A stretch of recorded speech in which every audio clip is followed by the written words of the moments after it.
Many photographers don't fully understand light. They primarily think of light as light source, a way to expose their photos. But light is so much more than that. It not only plays a strong role in exposure, but can also affect composition, framing, mood, and the overall structure of our images. And because it does so much, it can be quite confusing to learn. It's not as simple as use light in this one specific way and you've got it right. Rather, because it's so multifaceted, we have to approach it differently. So today, I'll share with you why understanding light is difficult for many people. And then we'll go over the photography exercise that will help you understand light. And finally, I'll wrap it up with one of the most important lessons I've learned from doing this exercise. This exercise I recommend for both beginners and experienced photographers looking to brush up on the basics. It's something I took from the Light chapter in Photography Essentials, my free course. You can find it in the link below. I myself will do this exercise every now and then when I feel like my photos are getting worse. So, let's begin. Do this for 30 days and you'll finally understand light.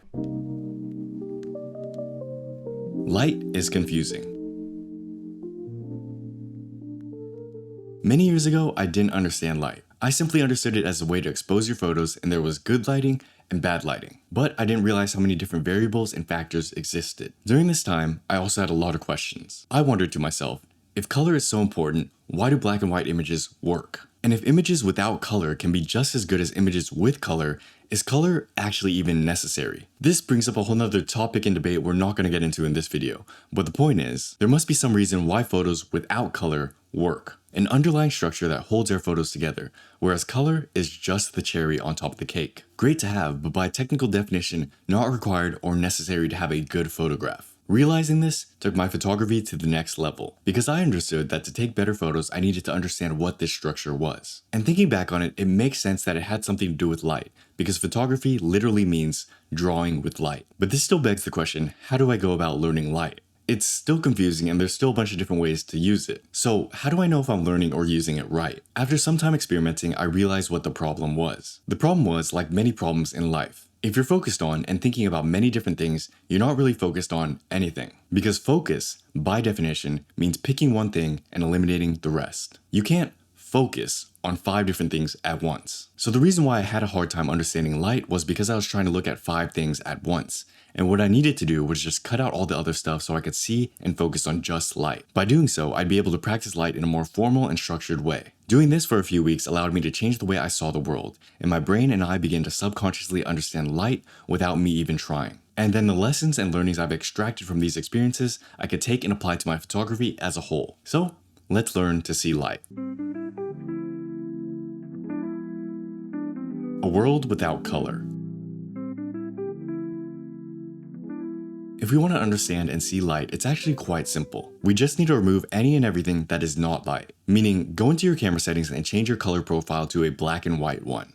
Then, if you can, adjust the tone curve so you can pronounce the highlights and shadows. On Fujifilm cameras, I add a +2 for each. This adds a bit of contrast and really makes light and shadow stand out so we can see it better. What we're doing here is filtering out color and other unnecessary elements so our brain can just focus on light and shadow. From here, go out and take photos every single day for 30 days. Or at least a week or 2. Pay attention to light if you can, but otherwise don't think about it too much. Again, we're training our minds subconsciously, so we'll learn it through experience. As the days pass, light will start to make sense. You'll begin to see and notice light as if you were seeing it through your camera. More different things will stand out to you and the world will look black and white. You'll start to understand how contrast affects your images, and you'll begin using it to shape and frame your compositions, giving it that structure we talked about earlier. You'll also be able to filter out color and unnecessary variables and just focus on light. And you'll realize how much easier photography is when you're not distracted. Because although color is great, it adds a bunch of stuff that can confuse us if we're not careful. And we know that great photos can be taken in black and white,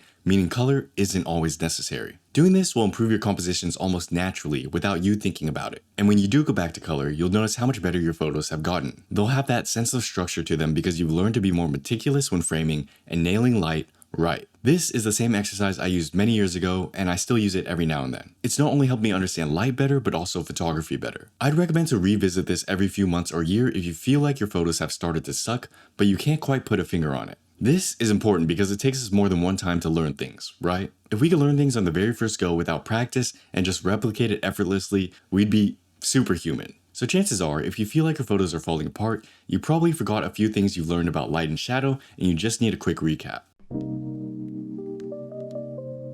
Light is an opportunity.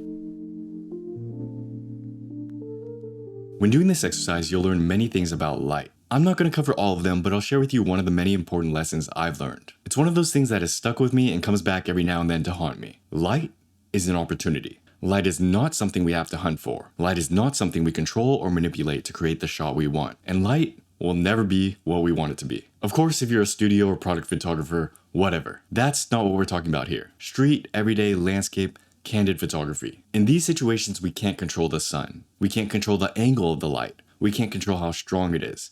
We can only use light in the way that it already is. And oftentimes this means learning to recognize what lighting conditions we're in and what kind of photos we can take in this situation. That's been one of my biggest lessons when learning light. And that's what I mean when I say light is an opportunity to make use of, not something to control or manipulate. So whatever the lighting condition is at any given time during any given day, just make use of it. And when the light is right to create or recreate a certain specific shot you've been thinking about, take that opportunity. Understanding this has leveled up my photography such that I can work with whatever light there is and not fight against it. So what if it's harsh, sunny midday and not crisp, colorful golden hour? I'll just take a harsh, sunny midday photo then. So what if it's dark outside and there's no sun to light my subjects? I'll walk around, find areas of light, and just take a dark street photo. Does that make sense? Because we don't control it, we must work with it, not against it. As you learn and understand light better, you'll be able to delineate between what shots you can go for and can't go for based on the time and day. And it first begins with learning how to see light. So finally, a quick recap if you're feeling confused. Light in photography is important because it does a lot of stuff. The problem is, most people don't understand light beyond exposure because it's confusing. So to learn the compositions, framings, etc. of light, we need to cut off these confusing variables. This means shooting only in black and white,